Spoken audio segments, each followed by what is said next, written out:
She certainly wasn't free of challenges and disappointments, but she always seemed to be able to smile and joke, and she knew where the line was, so to speak, in the gospel. She stayed in those lines.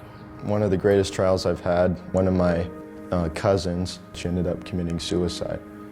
My parents got divorced when I was young. Dad was just gone and we didn't hear from him a lot, and it's kind of like, it's like a weight on your shoulders. It's just there.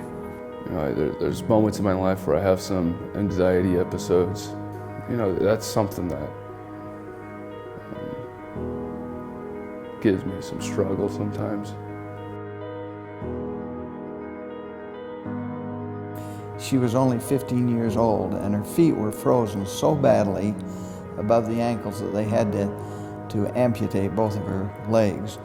And so for the entire her life, she waddled around on these two stumps.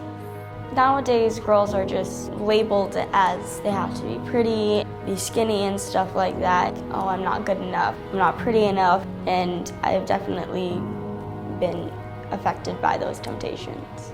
And I lived in Salt Lake for 12 years, and so I was like super comfortable there, and I had like the same group of friends since like first grade. And so moving down here, like just kind of that time of life, I was really insecure, and it was like hard for me to like reach out and make friends. We suffered beyond anything that you can imagine, and many died of exposure and starvation. But did you ever hear a survivor of that company utter a word of criticism about the church? Not one of that company ever apostatized or left the church, because every one of us came through with the absolute knowledge that God lives, for we became acquainted with Him in our extremities.